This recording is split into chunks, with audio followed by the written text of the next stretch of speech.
কাফিয়াতুন লা রাইবা ফিহা ওয়ালাকিন্না আকযারান নাসি লা ইউমিনুন।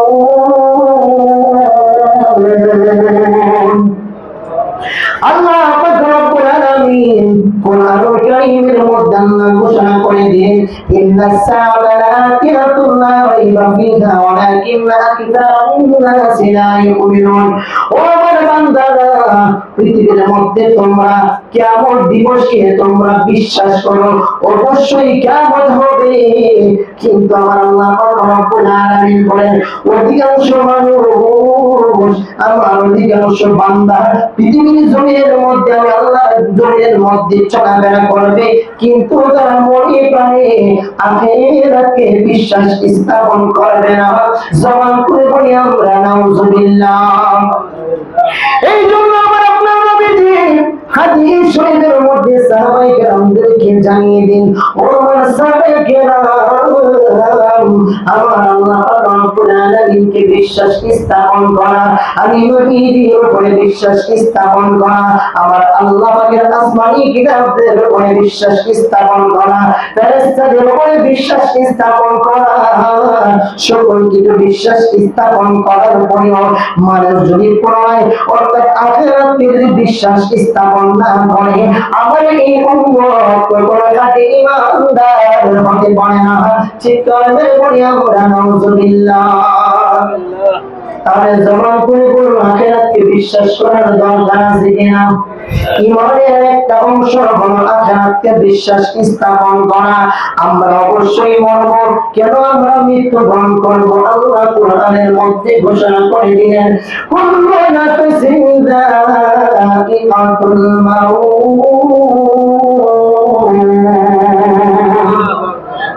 আল্লাহ পাক রব্বুল আলামিন কোরআনুল কারীমের মধ্যে আল্লাহ ঘোষণা করে দেন, কুল্লু নাফসিন যায়িকাতুল মাউত। ও হাবিব, ও আমার বন্ধু নবীজি, আপনি আপনার উম্মতদেরকে আমি আল্লাহর পক্ষ থেকে জানিয়ে দিন, আমি আল্লাহ পাক রব্বুল আলামিন যাদেরকে প্রাণ দান করেছি, জান দান করেছি, তাদের মধ্যে জান রয়েছে, প্রাণ রয়েছে, তারা অবশ্যই অবশ্যই একদিন না একদিন মৃত্যুর স্বাদ গ্রহণ করতে হবে। জবান করে বলি আমরা আল্লাহু আকবার। এই জন্য আপনি আমি অবশ্যই আমরা সবাই এই দুনিয়া থেকে একদিন মৃত্যুবরণ করবো। কবর জিন্দেগির মধ্যে আপনাকে আমাকে যেতে হবে। ওই কবরে যাওয়ার সময় এই পৃথিবীর মধ্যে কেউ থাকতে পারবে না। এই পৃথিবীটা হলো অস্থায়ী একটা স্থান, অস্থায়ী একটা জায়গা, যে অস্থায়ী জায়গা হলো আখিরাত। এই জন্য আল্লাহ মানুষদেরকে বলে দিলেন সবাইকে একদিন মৃত্যুর স্বাদ গ্রহণ করা লাগবে। এই দুনিয়াটা আপনার জন্য চিরস্থায়ী থাকার জায়গা নয়। আমার আপনার নবীজি হাদিস শরীফের মধ্যে বলে দেন, উম্মতেরা রে, হে আমার উম্মতের দল, এই দুনিয়াটা হলো তোমাদের জন্য একটা বাজার শহর। আমরা যেইভাবে নিজের খাদ্যের জন্য, প্রয়োজনীয় জিনিসের জন্য বাজারের মধ্যে চলে যাই বাজার করার জন্য, আমরা বাজার করার পরে ঘরের মধ্যে আনার পরে আমরা মুখের মধ্যে খাবার দিই, সন্তানদের মুখের মধ্যে খাবার করে দেই। আমার নবী জানতে কইছে দুনিয়া উমাজলাতুল আখিরা, এই দুনিয়াটা হলো আখিরাতের জন্য একটা বাজার শুরু। জবান করে বলি আমরা আল্লাহু আকবার। আমার আপনার নবীজির হাদিস শরীফ থেকে আমরা বুঝতে পারলাম এই দুনিয়ার মধ্যে আপনি যা কিছু করবেন হাসরের ময়দানে হিসাব হবে। 4টি বছর আপনাদের সন্তানগুলো মাদ্রাসা কিংবা স্কুলের মধ্যে পড়াশোনা করে, বছর শেষে বাচ্চাগুলো সন্তানগুলো বাৎসরিকভাবে পরীক্ষা দেয়, পরীক্ষার হলের মধ্যে পরীক্ষার মধ্যে বলে যায় সারা বছর তারা কি করেছে, পড়াশোনা কেমন করেছে। তো হাসরের ময়দানে আমার আল্লাহ এই জন্য বিচারের পাল্লা টাঙ্গাইব, এই জন্য আল্লাহ বিচারের পাল্লাটা বিচারের সামনে আল্লাহ টাঙ্গাইব। তার বান্দাগুলো দুনিয়ার মধ্যে জীবন ভর 40 বছর 50 বছর 60 বছর জিন্দেগি কি করলো, সুদের খাতার মধ্যে নাম লেখাইল নাকি ঘুষের খাতার মধ্যে নাম লেখাইল, মানুষ মুসলমান হয়ে মুসলমানকে আক্রমণ করলো কিনা, এই সব কিছুর হিসাব আমার আল্লাহ হাসরের ময়দানে নেবেন। জবান করে বলি আমরা আল্লাহু আকবার। এই জন্য কুরআনুল কারীমের মধ্যে আমার আল্লাহ পাক রব্বুল আলামিন ঘোষণা করে দিলেন, ফামান ইয়া'মাল মিসকালা যাররাতিন খায়রান ইয়ারা ওয়া মান ইয়া'মাল মিসকালা যাররাতিন শাররান ইয়ারা। আল্লাহ পাক রব্বুল আলামিন কুরআনুল কারীমের মধ্যে আমার আল্লাহ ঘোষণা করে দিলেন, ফামান ইয়া'মাল মিসকালা যাররাতিন খায়রান ইয়ারা ওয়া মান ইয়া'মাল মিসকালা যাররাতিন শাররান ইয়ারা। এই পৃথিবীর মানুষ, এই পৃথিবীর মধ্যে শস্য পরিমাণ ভালো কাজ করলে তার হিসাব হাসরের ময়দানে দেওয়া হবে। আপনার জন্য জান্নাতের একটা শান্তিময় জায়গা রয়েছে। আর যদি পৃথিবীর মধ্যে কোন প্রকার শস্য পরিমাণ ভালো পরিমাণ কোনো ভালো করার পরিমাণ কোন খারাপ কাজকর্ম করে থাকেন, আমার আল্লাহ রব্বুল আলামিন এই ভালো পরিমাণ শস্য পরিমাণ খারাপ কাজ করার কারণে আপনাকে হাসরের ময়দানে আমার আল্লাহ চিরস্থায়ী জাহান্নামের মধ্যে নিক্ষেপ করে দিবেন। চিন্তা করে বলি আমরা নাউজুবিল্লাহ।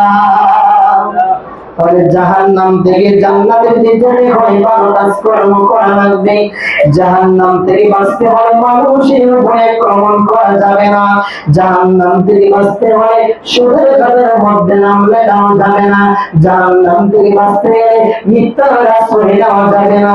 আমার সমাজের মধ্যে শুধু মিথ্যা আর মিথ্যা, সাধারণ কোন বিষয় হলেই মানুষ মিথ্যার আশ্রয় নেয়। কথা বলেন ঠিক না বেঠিক?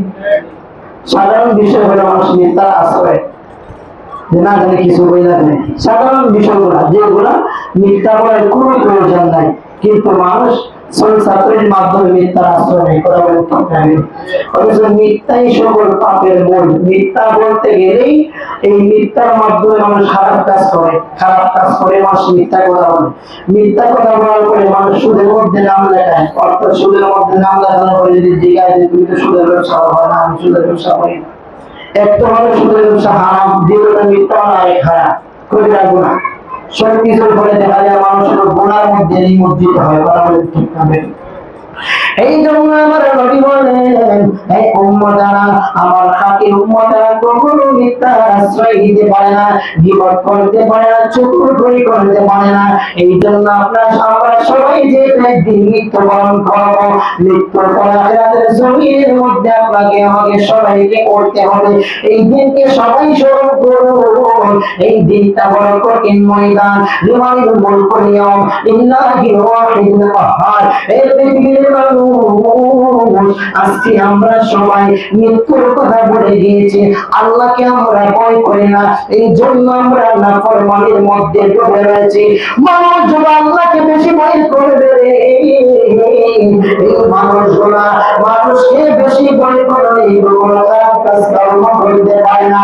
মানুষ যদি আল্লাহকে বেশি ভয় করে, এই মানুষগুলা বসে যাদের মধ্যে পবন মায়ের মধ্যে নাম লেখাতে না। কথা বলেন ঠিক না?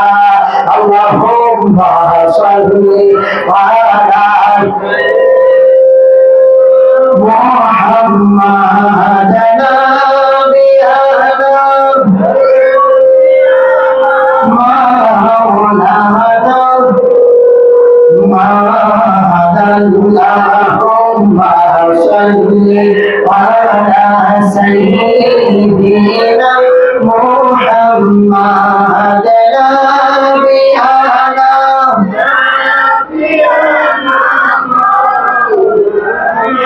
এটা আমার কলেজ যুবক, সম্পর্কে আমার মনোযোগ আছে না। এই জন্য আপনি আমি অবশ্যই আমরা আখিরাতের জমিনের মধ্যে সবাই আমরা একসাথে উত্তোলন হওয়া লাগবে। এই জন্য আল্লাহ পাক রব্বুল আলামিন বলেন, আখিরাতকে বান্দাগুলো তোমরা বিশ্বাস স্থাপন করো। এই আখিরাতকে বিশ্বাস স্থাপন করা লাগবে। আখিরাতের আগে, কিয়ামতের আগে আমার আল্লাহ পাক রব্বুল আলামিন বলেন, হে পৃথিবীর মানুষ, এমন একটা সময় তোমাদের সামনে চলে আসবে আমার বান্দারা, এই সময়টা কিয়ামতের আগ মুহূর্তে সকল আকাশ মণ্ডলী ভেঙে চুরমার হয়ে জমিনের মধ্যে পড়ে যাবে। জবান করে বলি আমরা আল্লাহু আকবার। সুন্দর আকাশ একদিন থাকবে না। মানুষ কেন বিশ্বাস করবে না আখিরাতকে? আখিরাত হওয়ার আগে, এই দুনিয়াটা কিয়ামত হওয়ার আগে এমন কিছু কাজ, এমন কিছু বিষয়গুলা, এমন কিছু জিনিস আপনাদের সামনে আসবে, আপনারা বাধ্য হয়ে যাবেন আখিরাতকে বিশ্বাস স্থাপন করার জন্য। এই জন্য ওই সময়টা আসার আগে ঈমান আনতে হবে। মানুষ যদি সবকিছু সময় শেষ হয়ে যায়, আখিরাতটা হয়ে যায়, মানুষ যদি তখন বলে আমি আখিরাতকে বিশ্বাস করি, কোনো কাজ হবে না। যেইভাবে ফেরাউন চেয়েছিল পানির মধ্যে যখন ডুবে যায়, তখন চেয়েছিল আল্লাহর উপর বিশ্বাস স্থাপন করার জন্য, আল্লাহ পাক রব্বুল আলামিন জিবরাইলের মাধ্যমে তার জবানের মধ্যে অসংখ্য মাটির মাধ্যমে তার জবান বন্ধ করে দিয়েছে, যে এখন আর ঈমান আনার সময় নাই। সময় হলো মৃত্যুর আগে ঈমান আনতে হবে। আল্লাহকে বিশ্বাস করেন, রাসূলকে বিশ্বাস করেন, সেটা আপনার মরণের লাগে। মরণের সময় যদি চলে আসে, আর যদি বলে আমি ঈমান এনেছি, এই ঈমানটা কোনো কাজে আসবে না। এই জন্য সময় থাকতে কাজ করা হবে। কথা বলে ঠিক না? হাসরের ময়দানে আমার আল্লাহ পাক রব্বুল আলামিন মানুষদেরকে যখন একসঙ্গে উত্তোলন করবেন, তার আগে এই আকাশ মণ্ডলী বিচ্ছিন্ন হয়ে জমিনের মধ্যে পড়ে যাবে। আল্লাহ কোরআনের মধ্যে বলেন, ইদাস সামাউ ফাতারাত। ও পৃথিবীর মানুষ, এই আমার বান্দারা, এমন একটা সময় তোমাদের সামনে চলে আসবে, সুন্দরভাবে আল্লাহ পাকের এই আকাশটা ছিন্ন বিচ্ছিন্ন হয়ে জমিনের মধ্যে পড়ে যাবে। ইদাস সামাউ ফাতারাত ওয়া ইদাল কাওয়াকিবু ইনতাসারাত। রাতটা যখন পূর্ণিমার রাত্র হয়ে যায়, আমাদের এই জমিন থেকে যখন আকাশের দিকে আমরা তাকাই, দেখবেন আকাশের মধ্যে আমার আল্লাহ কত সুন্দর নক্ষত্র আল্লাহ রেখে দিয়েছেন, তারকাগুলো রেখে দিয়েছেন আসমানের সৌন্দর্যের জন্য। আমার আল্লাহ ডাক দিয়ে বলবে, বান্দারা, এমন একটা সময় আসবে আকাশটা বিচ্ছিন্ন হয়ে যাবে। ওয়াইদাল কাওয়াকিবু ইনতাসারাত।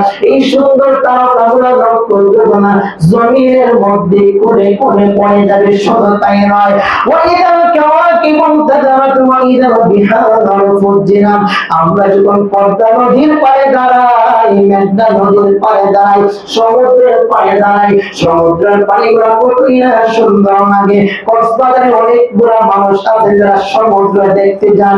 এমন একটা সময় আসবে বাবা, কিয়ামতে এমন সময় আছে, বিশ্বাস করেন, এই কিয়ামতের জন্য আমল করেন, নামাজ আদায় করেন, এমন একটা সময় আমার আল্লাহ তার বান্দাদের সামনে যখন দিয়ে দিবেন, এই সময় প্রত্যেকটা সমুদ্র, পাহাড়, নদীর পানিগুলো একসঙ্গে দলাদলি অর্থাৎ নাড়াচাড়া করতে লাগবে। জবান করে বলি আমরা আল্লাহু আকবার। মানুষের মধ্যে এই বিষয়গুলো দেখার পর এমন একটা ভয় আতঙ্ক সৃষ্টি হয়ে যাবে। আমার আপনার নবী বলেন, ওই সময়টা 6 মাসের যে মানুষগুলা গর্ভবতী হয়েছে, আমার যে মা বোনগুলা 6 মাসের গর্ভবতী থাকবেন, ভয়ের কারণে, আতঙ্কের কারণে এই 6 মাসের বাচ্চাগুলা প্রসব হয়ে যাবে। 3 মাসের বাচ্চা, 2 মাসের বাচ্চা আতঙ্কের কারণে কি জানে হয়ে গেল। দুনিয়ার মধ্যে তো বিপদ এই আওয়াজ কেন হচ্ছে, আকাশটা কেন কাঁপতেছে, আকাশ কেন উল্টে জমিনের মধ্যে পড়ে যাচ্ছে, আকাশের নক্ষত্রগুলো কেন জমিনের মধ্যে পড়ে যায়, এই কথাগুলো চিন্তা করে মানুষের মধ্যে এমন ভয় লাগবে, যখন মানুষগুলা বৃদ্ধ হয়ে যাবে, বৃদ্ধগুলা একদম জমিনের মধ্যে পড়ে যাবে। 3 মাসের বাচ্চা, 2 মাসের বাচ্চা, আমার মা বোনদের সন্তানগুলা প্রসব হয়ে যাবে। চিৎকার মেরে বলি আমরা আল্লাহু আকবার। এই কঠিন দিন আমার আপনার এই কঠিন দিনটা আসার আগে আমার উম্মত কোন সময় আছে কবরের চিন্তা করো। এই দিন তো তোমার পৃথিবীর মধ্যে শুরু করলো, তোমার আসল গ্রহণ কবর। এই জন্য কবরের কথা চিন্তা করো। আল্লাহ বলে ওয়াইদাল কাওয়াকিবু তাদাত ওয়াইদাল বিহারু ফুজ্জিরাত ওয়াইদাল কুবুরু বুসিরাত। কিয়ামতের আগে যখন আকাশটা জমিনের মধ্যে পড়ে যাবে, নক্ষত্রগুলো জমিনের মধ্যে পড়ে যাবে, সমুদ্রের পানিগুলো ঠলমল করতে লাগবে, এই সময় আমার আল্লাহ বলেন প্রত্যেকটা কবরকে আমার আল্লাহ করে দিবেন। মানুষগুলা উলঙ্গ অবস্থায় তারা ভয়ে আতঙ্কে দৌড়তে লাগবে। চিৎকার মেরে বলি আমরা আল্লাহু আকবার। কঠিন সময় যখন কিয়ামত হয়ে যাবে, ওই সময় কবরের মানুষগুলা উলঙ্গ অবস্থায়, কারো শরীরের মধ্যে কোনো কাপড় থাকবে না। কেন আমি বারবার মনে করে আপনাদেরকে স্মরণ করাই? আমার নবী বলেন, আমার যে মরণের কথা স্মরণ করবে তারা দ্বারা নাফরমানি হতে পারে না, তারা দ্বারা কোনো প্রকার গুনাহের কাজকর্ম হতে পারে না। এই জন্য আপনি জাহান্নাম থেকে বাঁচেন, আমি জাহান্নাম থেকে বাঁচি। এই বিষয়টা আমার আল্লাহ কোরআনের মধ্যে বলে দিয়েছেন, বান্দারা শুধু নিজে জাহান্নাম থেকে বাঁচতে হবে না, তুমি এবং তোমার পরিবার পরিজনকে জাহান্নাম থেকে বাঁচানো লাগবে। জবান করে বলি আমরা আল্লাহু আকবার। আনফুসাকুম ওয়া আহলিকুম নারা। আল্লাহ পাক রব্বুল আলামিন বলেন, তুমি জাহান্নাম থেকে বাঁচো, তোমার পরিবার পরিজনকে তুমি জাহান্নাম থেকে বাঁচাও। এই জন্য আপনি নামাজ আদায় করেন, আপনার পরিবারের মানুষদেরকে নামাজের দাওয়াত দেন নামাজ পড়ার জন্য। আপনি নিজেই পর্দা করেন, বেগানা নারীদের দিকে তাকান না।